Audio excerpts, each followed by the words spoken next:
Assalamualaikum semuanya, bertemu lagi bersama saya. Setelah sekian lama admin menyepi, akhirnya kita bertemu kembali. Seperti yang telah dinyatakan di dalam tajuk, adakah anda semua setuju jika Syafiq Ahmad berhijrah ke kelab lain untuk musim ini? Ketika ini, penyerang Johor Darul Takzim itu berdepan ketidaktentuan dalam kariernya, ditambah dengan minit permainan yang semakin terhad dari tahun ke tahun. Meskipun beliau menyerlah setiap musim, kehadiran bintang-bintang yang lebih prolifik dalam skuad Harimau Selatan sudah pasti menyukarkannya untuk mendapatkan tempat dalam kesebelasan utama. Sebelum ini, pemain tersebut sekali lagi telah dikaitkan dengan kepulangan ke Kedah Darul Aman FC selepas beberapa foto tersebar yang memaparkan dirinya bersama ahli lembaga pengarah pasukan untuk kelab utara itu. Namun, dia dilihat teragak-agak untuk melakukan keputusan untuk dirinya apabila perlu melakukan penilaian secara terperinci mengenai kelebihan dan kekurangan yang boleh diberikan. Tetapi, bagi seorang penyokong bola sepak tempatan menerusi akaun Facebook Bola Sepak Malaysia, dia berpendapat bahawa Syafiq perlu mencari angin baharu ketika jendela perpindahan ini. Jelasnya, Syafiq Ahmad seharusnya mengikut jejak langkah pemain seperti Safawi Rashid serta Stuart Wilkin yang berhijrah ke kelab lain untuk mendapatkan lebih minit permainan supaya bakat mereka tidak disia-siakan, katanya. Berikut merupakan 3 sebab utama mengapa Syafiq Ahmad diseru untuk mengikuti jejak langkah Stuart Wilkin dan Safawi Rashid. Sebab yang pertama adalah tempat dalam Piala Asia. Untuk kempen Piala Asia, sudah pasti Syafiq berpeluang mendapat tempat dalam pasukan kebangsaan yang layak ke Piala Asia 2023.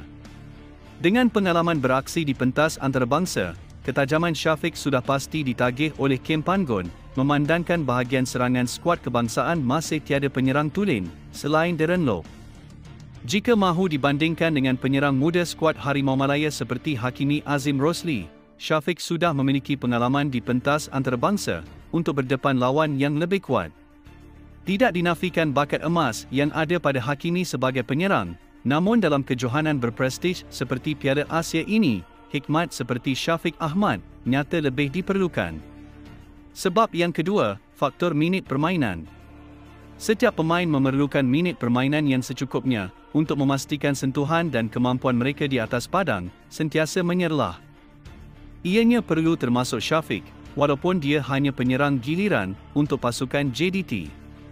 Namun, harapannya untuk diturunkan dengan lebih kerap pada tahun ini tampak seolah-olah terjejas berikutan kepulangan penyerang kelahiran Brazil, siapa lagi kalau bukan Diogo Luis Santo. Perkara itu membuatkan peluang Syafiq untuk beraksi dengan lebih kerap bakal terjejas, lebih-lebih lagi dengan prestasi yang ditunjukkan oleh Bekson. Musim lepas, Syafiq cuma melakukan 11 penampilan bersama kesebelasan utama dalam kempen Liga Super. Statistik itu dijangka akan terus menurun dengan persaingan yang lebih sengit pada musim ini. Jika kekurangan minit permainan, ianya akan memberikan impak buruk terhadap sentuhannya di hadapan pintu gol lawan. Sehubungan itu, mungkin Syafiq perlu mencari minit permainan di negara luar seperti yang dilakukan oleh Safawi, atau setidak-tidaknya berhijrah ke kelab tempatan yang lebih memberi peluang kepadanya untuk sentiasa beraksi bersama pasukan. Dan sebab yang terakhir adalah usia. Syafiq sepatutnya mengambil peluang untuk berkelana ke luar negara atau ke kelab lain terlebih dahulu kerana usianya yang muda. Jika dilihat pada umurnya yang berusia 27 tahun, adalah tidak terlambat buat dirinya untuk mencari pengalaman di luar negara, lebih-lebih lagi di dalam rantau Asia Tenggara. Perkara itu bukan sahaja akan membolehkannya memiliki minit permainan, malah ia akan membawa perubahan terhadap skuad kebangsaan dengan berkongsi pengalaman yang diraihnya.